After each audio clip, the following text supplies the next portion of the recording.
Kami dari kelompok 2 membahas tentang perundungan atau bullying. Dan ini beberapa paparan yang akan kami jelaskan.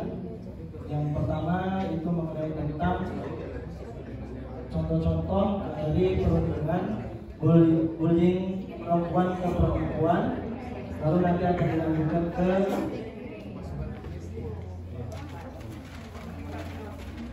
laki-laki ke perempuan, lalu laki-laki ke laki-laki, lalu ada perundungan atau bullying dari perempuan ke laki-laki. Maka tidak perlu panjang lebar lagi, akan kami mulai. Ya. Kami mulai dari penjelasan atau pemaparan tentang bullying perempuan ke perempuan, dimulai dari Pak Raden. Terima kasih Bapak dan Ibu, nanti kami bergantian. Yang ini kalau bullying perempuan kepada perempuan, ini biasanya selalu sindiran fisik. Sindiran fisik ini mungkin, bokong besar kan gitu ya. Nah, kemudian wajah kismin ya miskin, kelimis kan, kelihatan miskin. Kemudian selanjutnya ada juga sindiran masalah materi, ya kan? Misalnya sok kaya kamu, ya, atau orang susah. Nah, itu juga selalu ini sindiran berkenaan dengan materi, ini biasa perempuan ke perempuan. Kemudian ada juga tentang intelektual yang lemah, ya. Misalnya, kamu nggak nyambung ya. Nah, selalu begitu ngomong sama kawan-kawannya, termasuk bullying juga. Kemudian menyebar rumor yang tidak baik, ya, fitnah dan lain sebagainya. Inilah yang terjadi biasanya bullying dari perempuan kepada perempuan yang lainnya. Ini bagian yang pertama. Kemudian selanjutnya yang bagian kedua, yaitu bullying laki-laki ke perempuan. Maka untuk itu kepada ibu-ibu.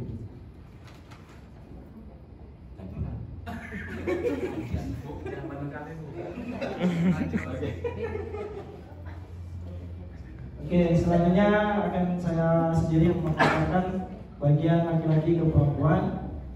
Seperti yang kita ketahui bahwasanya sebenarnya bullying atau perundungan ini, kalau saya pribadi kata bullying itu zaman sekarang aja ada. Kalau dulu itu mungkin sebutannya masing-masing, ada yang ejaan, ada yang jahil, menghina, mencaci, memaki. Tapi sekarang digabung menjadi satu kata, yaitu bullying. Oke, saya lanjutkan pada bagian pemaparan bullying laki-laki ke perempuan. Ini yang terkadang sering terjadi di masyarakat ataupun di lingkungan sekolah juga, ya, tentang pelecehan. Ya, tentang pelecehan, di situ kami buat sentuh anggota tubuh. Ini pernah kejadian di salah satu sekolah, dan muridnya itu sendiri pun juga pernah cerita sama saya, Pak, kira-kira itu kalau ada yang menyentuh pada beberapa bagian tubuh kita, itu sudah termasuk bullying atau tidak? Karena sebelumnya sudah saya jelaskan ke mereka, ada beberapa anggota tubuh yang tidak boleh kita sentuh orang lain. Jangankan orang lain, orang tua kita sendiri saja, kalau itu sudah usia sekitar 13, ya, bagi saya 13 ke atas itu orang tua pada dasarnya harus meminta izin, ya. Bagian mana saja itu, bagian bagian dada, bagian bokong, ya, bagian alat vital atau kelamin, dan satu lagi itu bibir. Ya, jadi ada 4 bagian yang tidak boleh disentuh orang lain, dan bahkan kalau kita katakan orang tua sendiri pun nggak boleh. Ya. Lalu yang kedua adalah tentang kekerasan, dan ini tanpa kita sadari ini pasti pernah terjadi di lingkungan masyarakat, ya, tentang kekerasan, yaitu seperti menjambak rambut atau mungkin bisa juga mencubit temannya yang perempuan, ya. Lalu yang ketiga itu membentak dengan nada dengan mungkin saya contohkan, apa kamu? Itu kan nadanya kan tinggi, ya. Tapi kalau kurang tinggi, mohon maaf, karena saya jawab. Oke, yang keempat atau yang terakhir di sini kami paparkan mengintip terang-terangan. Nah, ini lebih parah daripada mengintip sembunyi-sembunyi. Mungkin itu saja dari saya. Ini bagian bullying laki-laki ke perempuan.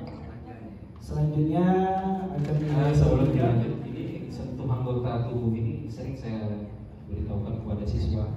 Itu kalau memegang, menyentuh bokong aja, bagus ya. Itu kalau orang tua nggak terima, itu pidana, masuk penjara. Dan setahu saya, ini laporan dari karena sekolah kami dekat penjara ya. Ada juga yang pernah di penjara dan sebagainya. Biasanya pelaku pelecehan seksual ini perlakuannya berbeda. Kalau yang lain-lain pembunuhan dan sebagainya itu biasa, tapi kalau pelaku pelecehan seksual itu dipukuli. Seperti dendam sekali petugas-petugas sipil itu terhadap pelecehan seksual. Jadi tolong diingatkan kepada siswa jangan sampai terjadi.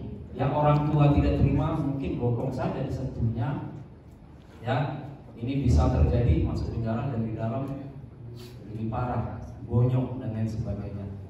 Kalau yang lain, pelaku yang lain mungkin dibiarkan saja, tapi yang ini khusus di rumah tahanan atau di lembaga pemasyarakatan. Kemudian mengintip terang-terangan ini agak sedikit saya jelaskan juga. Kalau mengintip tidak terang-terangan, mengintip benar, kan tidak ada bully di sana, ya kan? Sama dengan memaki di dalam hati, kan nggak nampak gitu ya. Tapi kalau mengintip terang-terangan, ya bisa jadi dia mengintip dari kelas lain dan lain sebagainya, kan bully. Itu maksud kami di sini. Kemudian selanjutnya,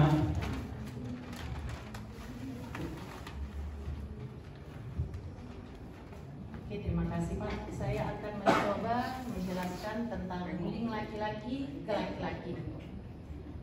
Di sini ada kami paparkan mengejek tentang kejantanan. Bisa mengatakan temannya itu bencong, mungkin agak sedikit kemayu, kemudian tidak ikut geng, tidak paten, tidak merokok, tidak keren. Oke. Selanjutnya mendorong teman atau kalau bahasa kami di kampung sana toyor namanya. Agak disentuh kepalanya sedikit, agak ditokok sedikit. Oke, seperti itu. Selanjutnya ini banyak ya Pak, Bapak Ibu, pemalakan atau ngompas. Ada di kantin, kadang di parkiran, dekat kamar mandi. Banyak hal sudut-sudut di sekolah yang dapat terjadi untuk pemalakan ini. Kemudian pemukulan atau tendang. Ini sering kita dapati kadang di dalam kelas dengan adik kelasnya. Adik kelas yang sedikit agak arogan atau kreak sedikit bahasanya untuk kakak kelasnya. Kemudian ini kalau meludah ini biasanya kakak kelas nih untuk adik kelasnya kayak peluncu atau apa ya gitu. Oke, mungkin dari saya itu saja. Untuk selanjutnya akan dijelaskan oleh Pak Kaskim. Ya, di sini saya akan menjelaskan tentang bullying perempuan ke laki-laki. Di sini ada beberapa. Yang pertama di sini mengejek secara fisik ataupun kata gaulnya dia termasuk pendek ataupun botak. Yang kedua itu masalah ekonomi ataupun dibilang itu termasuk orang yang pelit. Yang ketiga masalah panggilan menyambut dengan nama hewan. Ya, yang kita lihat zaman sekarang ini, kalau kita lihat siswa sekarang bahasanya sudah lebih maju dibilang itu dengan kata negatif. Kata-kata kotor bisa keluar, kata-kata dari hewan pun bisa terjadi diucapkan. Jadi untuk pemaparan bullying ke laki-laki ini kira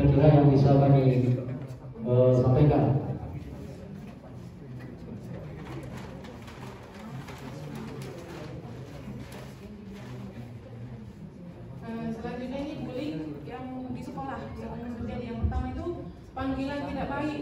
Contohnya itu sebutan nenek karena mukanya kayak nenek-nenek, sering dia dipanggil nek, padahal si anak nggak terima. Terus selanjutnya sering diejek buruket. Seharusnya kan mereka menegur, tapi malah jadi ejekan. Buruket gitu dengan sindiran di depan kelas. Terus mengejek intelektual yang lemah. Contoh si anak lagi ngomong teriak tiba-tiba nggak nyambung, kau nggak nyambung. Nah, itu yang sering terjadi. Selanjutnya memanggil teman dengan nama hewan. Yang terakhir menabrakkan diri dengan sengaja. Dengan sengaja, misal mau ke kantin gitu, sengaja ditabrakkannya, nggak tahu sebab dan alasannya apa nggak tahu. Terus ini yang terakhir kami punya quote yang kami buat yaitu menurutmu itu canda, bagiku itu bully. Menurutmu itu canda, bagiku itu bully. Itu aja presentasi kami. Baiklah, inilah beberapa pemaparan tentang beberapa bullying pada bagian-bagian tadi. Ada yang dari laki-laki ke laki-laki, laki-laki ke perempuan, perempuan ke laki-laki, dan perempuan ke perempuan. Inilah pemaparan kami dari kelompok 2. Ya, sekali lagi saya ucapkan quotes-nya yaitu menurutmu itu canda, bagiku itu bullying. Ya, jadi untuk saat ini dan kedepannya kami menasihati diri kami beserta semuanya, ya, terkhususnya untuk kami pribadi. Mulai sekarang jagalah sikap, ya, sikap, kata, dan candaan kita. Apalagi anak zaman sekarang itu terkadang ya bercanda dengan orang tua tidak melihat konteksnya gimana. Bagi mereka lucu, tapi bagi orang tua kita nggak tahu di dalam hatinya itu gimana. Oke, baiklah, itu saja pemaparan bullying dari kami. Lebih dan kurang kami mohon maaf. Billahi taufiq wal hidayah. Assalamualaikum warahmatullahi wabarakatuh. Waalaikumsalam.